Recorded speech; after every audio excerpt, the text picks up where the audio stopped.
This is episode number 148 of the Homeowner Show. Whether you're DIY or looking to hire, we're here to help you find the best information and options for you and your home. My name is Kevin Hackett, and here with me is Craig Williams. Hello, and welcome to the Homeowner Show. We're glad that you could join us for another live episode from the Homeowner Show studios. How you doing, Kev? I'm tired, man. You're tired. I am. It's funny because, like, I even woke up this morning and my wife was like, well, "You've been sleeping a lot." Mm-hmm. And I'm like, "Yeah, because I'm in my own bed." Finally. Yeah. After a week. Playing Man of the Mountain. Yeah. It was interesting because I just got off of a trek trip, backpacking in the wilderness, up in New Mexico, which was awesome. Except that it just decided to rain. Oh, the whole time. And rain. Mm-hmm. And rain.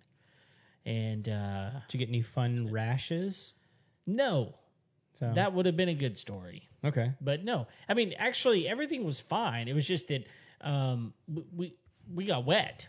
Uh-huh. A lot of wet. And whenever you're backpacking out in the wilderness, there's only so much you can do. And we had a lot of river crossings and those sorts of things. And when we got up there, we were dry. And it was kind of one of those deals. Is like, if we don't leave now, like the way the river is rising, we might not make it back down. So yeah, that was interesting. We had a really, really good trip though. So you could have had an even better story. Oh, it would have been a lot better actually if we would actually stayed up on the mountain. But it was fine. It was good. But you're sleeping on the ground or in a random bunk bed from time to time. And, man, sometimes it's just really nice to be home. Oh, yeah. And in your bed. There is nothing like sleeping in your own bed. No. Unless your bed sucks. Yeah. In which case, it doesn't matter. No. So no. But sleep on a bale of hay and you might be better off. But thankfully, our bed is awesome. And it was nice to not sleep alone. So anyway, but other than that, man, things are good. How about you? Just good.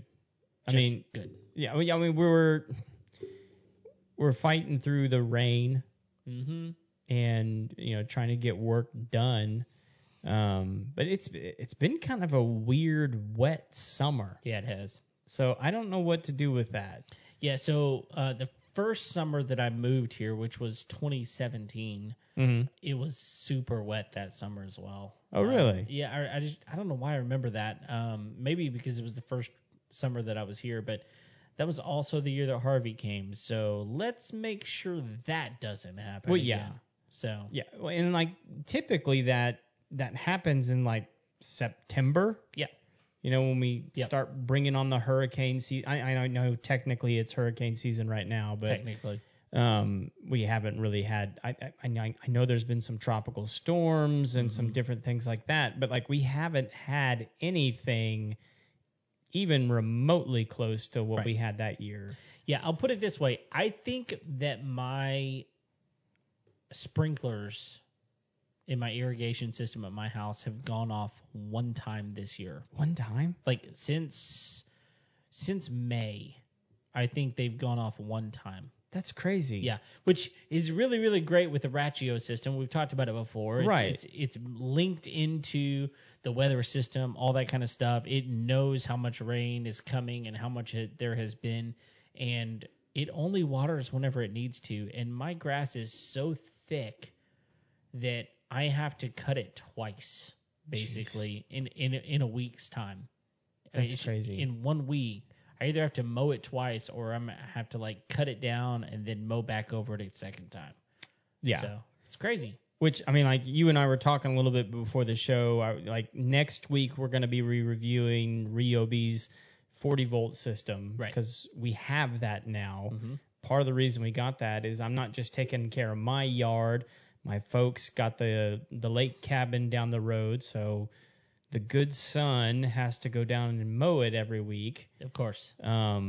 Which mowing on lakefront is a whole new experience for me. Oh yeah. I took the zero turn down, and I was coming up against the bulkhead, and I was like, I might fall in the lake. Oh, and man. this could be bad. Like, That would be bad. I'm used to going real fast because I don't really have any boundaries or things holding me in. Sure. But I came up and I was like, how close can I get to the edge? And I wasn't real comfortable with. No. That does not sound comforting. No. Well, especially when you're talking about potentially dumping a $3,000 zero mower in the lake and not getting it back. No. So I wasn't too excited about doing that. So I kept my distance, which meant I had to do a little bit more trimming. Yeah. Closer to the bulkhead. Yeah. Yeah. So it's one of those deals where it's like, honey, I told you I wanted one of those battery powered zero turns. That's right. Just didn't want it to happen this way. Yeah. That reminds me. So on our trip coming home, we stopped off at a place called the Blue Hole. Have you heard of the Blue Hole? I mean, I've heard those words, just not put together like that and associated with a place. Yeah. So have you heard of Jacob's Well in Central Texas? Yes. Okay. So it's a similar phenomenon to Jacob's Well. It's in Santa Rosa, New Mexico, and basically it's just this massive hole. It's like something like 30 feet, no, more than that, more like 60 feet in diameter, but it's about 80 feet deep, and it is a constant 61 degrees. Ooh. And it's just random place, and you go and you just jump off into it and dive or whatever you want to do. Like, there was actually a couple of divers there, which was fortunate. Like scuba divers? Yes. Okay. In wetsuits, because it's cold. 61 degree water, it's cold. Yeah. And I jumped off the third or fourth time, and there went my Apple Watch. Ooh. Yeah. It sunk? Yeah. So you got a new one now? So, no, I see something on your wrist there. I do have an Apple Watch on, but that's the text I got back from my wife. She was like, I know you've been wanting a new Apple Watch. That's not the way I wanted it to happen. Thankfully, one of the scuba divers went down and got it for me. Oh, really? Yeah. And it's fine. Yeah. That's It's crazy. Perfectly fine. Testament to the 61 watch. That's exactly right. I think he said he came back up and the official depth was at 64.6 feet at the time. So it can be up to 81 feet deep, I think, but 64.6 feet, and my Apple Watch was still functioning. That's crazy. So, yeah. And That's it was awesome. probably down there for 20 minutes before he got to it. So, yeah, pretty awesome. Well, my wife always fusses at me about mine. I've got one that's a little bit newer than yours. Yeah. I take it out on the lake. Yeah. I never take it off unless I absolutely have to, and I've never had a problem. Right. So No, it obviously is going to be fine. I think it was just that this is the standard band, right, and the clasp on it just came off whenever I hit the water. So is it like the little hole with the metal peg? Uh-huh. I think that's exactly what mine does. Does it not tuck back in? It does. Yeah, exactly like yours. Huh. But for whatever reason, it decided to just come off. So there it went. But thankfully there were divers. Well, yeah, really. I mean, because you don't need to be diving down like 60 feet. Well, you can't. You can't. No. I mean, like, the guy had to go down, pressurize, go the rest of the way, then come up and depressurize before. And he was in there for like maybe 10 minutes, but I mean, he found it pretty quickly. Crazy. Would you make it Bing underwater or something? No, it just, I mean, the water is perfectly clear, man. Oh, that's cool. It's perfectly clear. It's this perfect blue color. It's gorgeous. That's awesome. Yeah. Anyway, crazy stuff. I mean, like, was it as cold as it sounds? Yes. Yes. Yes. Like when I jumped in the first time, you have to swim across that 60 feet once that diameter of that place to the edge to be able to get out. I got out, walked back up to the rock to jump again, and I felt like I had run about 400 yards. Oh, gosh. Like, it was just, it felt like someone just punched you right in the chest. I don't think people realize how many calories you can burn by jumping in cold water. Sure. I mean, like, it takes a lot of energy Yes. from your body to respond to that cold and then continue to keep your body up to Yeah. temp. Yeah, my heart was racing. Yeah. And, like, I'll put it this way. You know how whenever you get out of a pool or something and you're, like, cold just Yeah. because the water. No, I felt really warm when I got out. Super warm. Because your body was so much warmer out of the water than it was in the water. Right. I mean, it was absolutely insane. This That's is the really experience cold. in my pool pretty much every week. Your pool is super cold, Yes. but it never sees sun, Right. so it doesn't really heat up too much. Yeah, we're working on that. Okay, Yeah. cool. Might be getting a heater. Well, speaking of cool and your pool area, Look at your transition. How do you like that transition? We're going to be talking about a fun new little device that you've purchased. Yeah. So we test drove a swamp cooler. Okay. So are you familiar with that term? Well, okay, so I'm familiar with the term because I know that a lot of old homes had swamp coolers, and I remember being in a really old school once, and instead of having like central air conditioning, and they didn't even have one of those like window units, they had a swamp cooler, and they were super loud, and like they dripped everywhere, that kind of thing. Right. But that's about all I know about them, and I know nothing else. But what I'm pretty sure, and I know you're going to correct me on all of this, is that it's a pretty old technology, but it just works. Yeah, I mean, I assume it's a pretty old technology, but Okay. it seems like they've made a resurgence Okay. in recent years. Okay.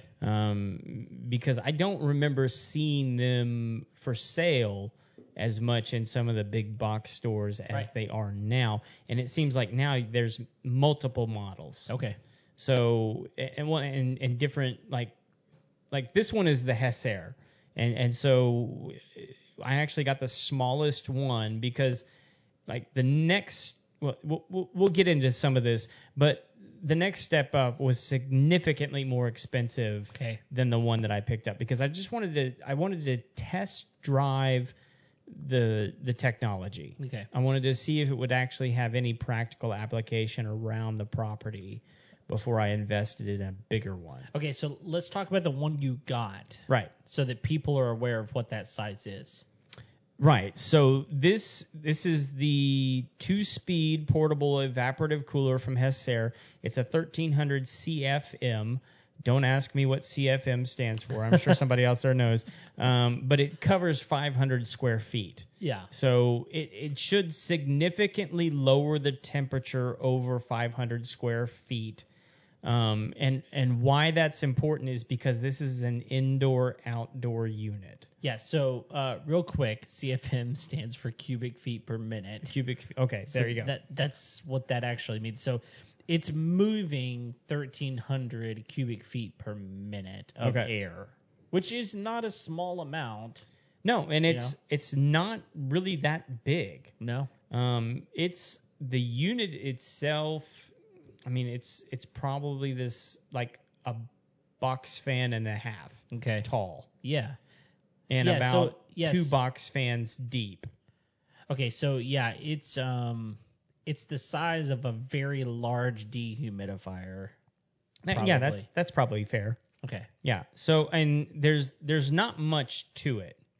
There's a membrane on the back, a water reservoir on the bottom, and then a fan with a drip line at the top. There is a small pump inside to get the water out of the reservoir. So the way that this works is, which seems counterintuitive when you live in Texas, Florida, Louisiana, most of Mississippi, parts of Alabama, but it adds humidity to the air. And so the way it works is it actually draws water from the reservoir up to the top, drips it down through the membrane. That fan then pulls the hot air through the membrane and then out. And so you have a wetter, cooler air coming out of the fan. Okay. So why that's important to understand is a lot of people get swamp coolers in order to cool their homes, which will be completely ineffective in our part of the country. Yeah, because all we have is humidity. That's all we have. And it's pretty much the truth from here all the way across the Gulf Coast is it's nothing but humidity. And apparently it's the same up in like New York and Vermont and places like that where, you know, in drier climates, you can actually get a swamp cooler. And this is really for places west of Texas. So you start getting like New Mexico, Arizona, Nevada, California, where you have a dry heat. And so when you have a dry heat, you can introduce a swamp cooler inside, and you can actually significantly drop the temperature. Yeah, I think that's where I've seen it most is because, you know, I grew up in West Texas, and it's pretty much a desert up there. Right. Very, very dry. And that's where I remember seeing them was in old schools for an indoor use. Right. You know? And part of the reason that they're going to be more popular in areas like that, because even though they're, you know, significantly hot, a swamp cooler has 10 times the efficiency of a traditional air conditioner. So for a lot less money, so I think the way I heard somebody explain it today when I was watching a couple of videos on how these swamp coolers work is you got to think a traditional air conditioner, I think it costs like 15 cents an hour to operate on efficiency. Okay. Whereas a swamp cooler would cost you 2 cents per hour. Wow. But again, only if you're in a dry climate does that work indoors. Okay. Outdoors, though, it can work anywhere. Interesting. Which is where I was more interested in seeing this thing perform. Okay, so let me ask this. So these large, have you seen the Portacool? Yeah. Okay, are those swamp coolers technically? Yes. Okay, Yes. so these are what I'm talking about for those of you who might not know. These are the big things you see like outside on football fields, like where they're huge, massive air conditioners is what they look like for these football players to just keep them cool. But from what you're describing, it sounded like a swamp cooler. It is. Yeah, Okay. that's exactly what those are. Okay. But like the ones that you see down on like an NFL field, I mean, those are anywhere from like $2,000 to like $6,000. Oh yeah, they're super expensive. And what it's because they're like, if you've ever gone to purchase like a big industrial fan for like a shop, anything that's over like 2 feet tall, I mean, you're looking at $400, $500, $600, $1,000 just for the fan. Right. These Portacool, the Hessaire, all the different brands that do these swamp coolers, they have a lot more going on inside than just the fan. Yeah. Now, it's a pretty simple machine. Like even the one that I have, it has a hose bib on the outside. So what you do is you hook your hose up to it, and then it has a float valve on the inside. So like when that reservoir gets full, it just turns the water off.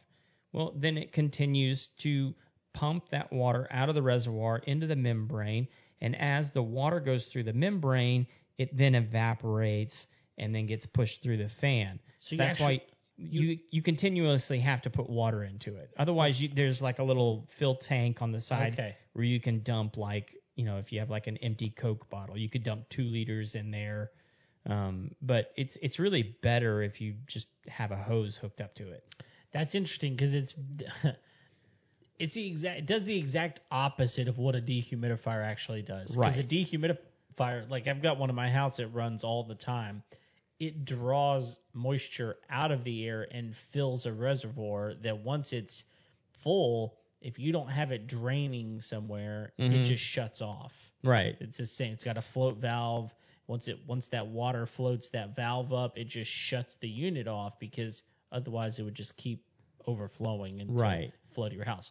So I'm actually really interested, because I know in a couple of weeks we've got Eric G and Caroline B coming up. They're going to guest on the show, talk about some new programming they've got going on. But I know that Caroline is a home health expert, right? And so she deals with like air purifiers and dehumidifiers and all these kinds of. And one of the reasons you dehumidify your home is because it helps reduce mold and mildew and different things like that. I'm interested to see what she thinks about swamp coolers being used inside. Yeah, especially in those dry climates, right? Right. I mean, like, is the cost benefit worth what you might be getting out of those units? Right. So be interested to hear what she has to say. Yeah. So the technology is really interesting to me. So have you plugged it in? Oh yeah. Okay. So tell me how it functions. Not like logistically how it functions. How well does it function? Are you happy with it? Yeah, no, I'm extremely happy with it. One of the things that we've struggled with is, even though the pool itself is very cold, the temperature on the deck can be very hot because it's difficult to move air through there. Right. And whoever built and designed that thing did it in a weird way where we have, like, I think it's 8 ceiling fans along the edges of it, which really just pushes the hot air down. Mm-hmm. And that just makes it feel really muggy, right, on that deck. And so what I wanted to do is see, like, okay, if I introduced some wetter air moving across this space, and the whole space is probably like 2,000 square feet. Sure, where the pool is. Yeah. And so I set it up in a corner where I had access to a hose to see, how it would do. And the area immediately by the swamp cooler was significantly cooler than the rest of the deck. Okay. And as you got further away from it, it obviously got warmer and warmer and warmer. We test drove this on 4th of July. We had some people over. Sure. And, the more warm bodies you put in an area, the warmer it's going to get. Now, it was a little bit cooler because we did have a rain shower that day. But what was interesting about that is you would think that with the rain and the heat and the humidity from the rain, that introducing more humidity into that area would make it feel kind of clammy. Right. Not at all. Really? Yeah. I mean, it just integrated perfectly into the space. And that's one of the things that you'll hear a lot, is that, like, you have to choose the right space in which to introduce a swamp cooler, right, because it will never work in this humidity working inside. It will just make the inside feel clammy and wet and weird. Whereas outside, like you can't add more humidity to this air. No. Like, what are you going to, like today, I don't know if you looked at it, but today the lowest humidity got down to 82%. That's the lowest. Yeah. So you really don't need to do that. But so it sounds like it's working, but it's really kind of only working in that one area, is what you're telling me? Right. And I think to efficiently cool like that whole deck, I'd probably need like 3 of them. Okay. I'm not going to do that. I'm looking at like $600 at that point. Yeah, but there's really only about 2 places on your deck to kind of be other than the pool. Right. So if you just put it wherever you're going to be, you're going to be in good shape. You're going to be significantly cooler than you were if you were standing out in the sun. Sure. Yeah. It's interesting because a lot of times you put an air conditioner in that kind of space, it's open, it just doesn't do anything. It doesn't do anything. Yeah. Yeah. And they say, and I, like, having experienced it now, I totally get it, that it'll make it feel 20 degrees cooler. Wow. And it did. Yeah. It definitely did. It was comfortable to sit by it. And you don't necessarily even have to be like right in front of the fan for you to feel No. that. I was probably sitting 10 feet from it. Yeah. And I could feel the effects. Which that's pretty great because so many times in an outdoor space, if you're not standing right in front of the fan or right below a ceiling fan or something, like you don't feel anything. Right. Yeah. So what's really interesting is this sounds like it would be a beautiful addition to my courtyard. Oh yeah, for sure. Yeah. I mean, because in my courtyard we do have a ceiling fan in there. It's a big 6-foot 8-blade fan. But it gets so hot in there, man. Right. Yeah. Because you're not moving any air really. But that sounds like it would be really, really nice. We might have to take it over there and test drive it. We should because I mean that's one of the reasons in the summer we don't use that very often. Yeah. Maybe in the early morning, but once it gets like 9 o'clock, man, it is just miserable out there. Yeah. And that's I mean, like when you see pictures of people using it online, they're typically integrating it into the furniture on their patio. Yeah. And so they're in close proximity to it so that they can enjoy that space. Yeah, I would guess that space in there is probably 350 square feet, something like that. Okay. Yeah. So this would cover it. Yeah, it would be perfect. So it would probably be cool. I mean, because it's enclosed, it would probably cool it off pretty quickly. Yeah. And especially with the ceiling fan also kind of blowing that air around a little bit. Yeah, I think it would do a great job. So, I mean, like, it's good to understand that this is the budget version of a swamp cooler. Yeah. The other ones are way more sophisticated. So now, while this one, I think technically this one is a 4-speed fan. Okay. And I think the lower you take the fan, the slower the drip from the pump onto the membrane. Okay.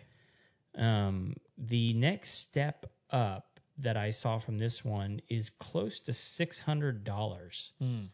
But it's significantly bigger. Yeah. And it has oscillating vents. Nice. On the fan. Okay. So it will, move the guide fans back. The fan itself doesn't move. Sure. But the guides on the exterior move to help shift the cool air. Yeah. And I will tell you, like I test drove that one at the store. It's awesome. Yeah. I mean, like that thing could probably cool off my entire deck. Wow. No problem. Sure. But it's $600. Yeah. And like that's tough. Yeah. When you're okay, and I don't think we mentioned this. Like this one right now is for sale at Home Depot for $189. Right.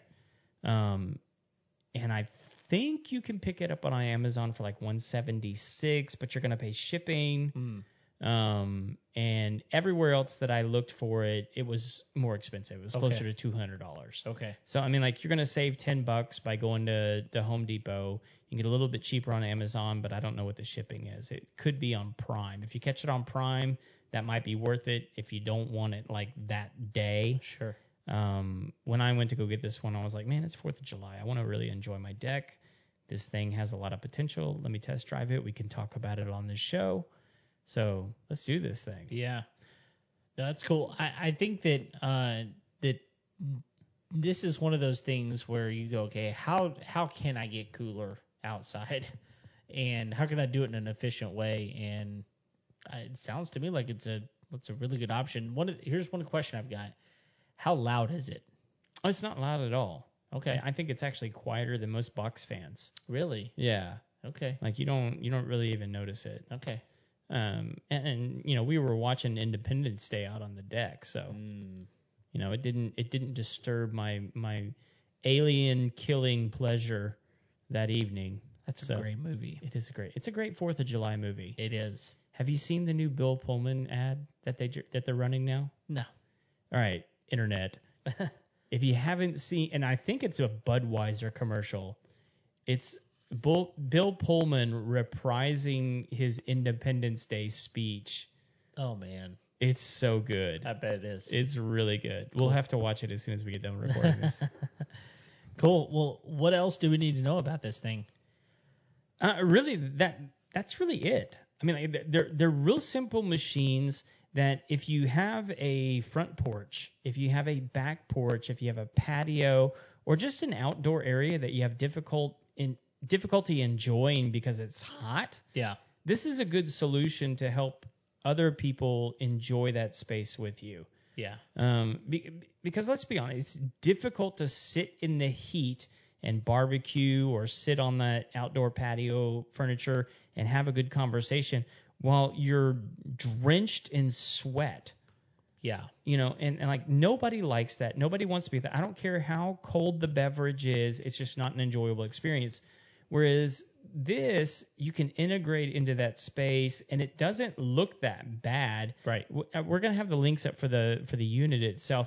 I will say, compared to the other units, which are way more powerful, this thing has a smaller profile.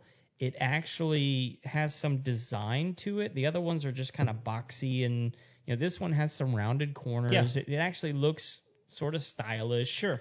If you're into that, the other ones are just sort of like utility. Right. Do you want to be cooler? Right. That's what they're after. This one actually looks nice. It's got some two-tone to it. Mm-hmm. I think there's a couple different color variations you can get, but it may depend on the store that you're at. Okay. But it's a great unit for a small space. So I'm going to be.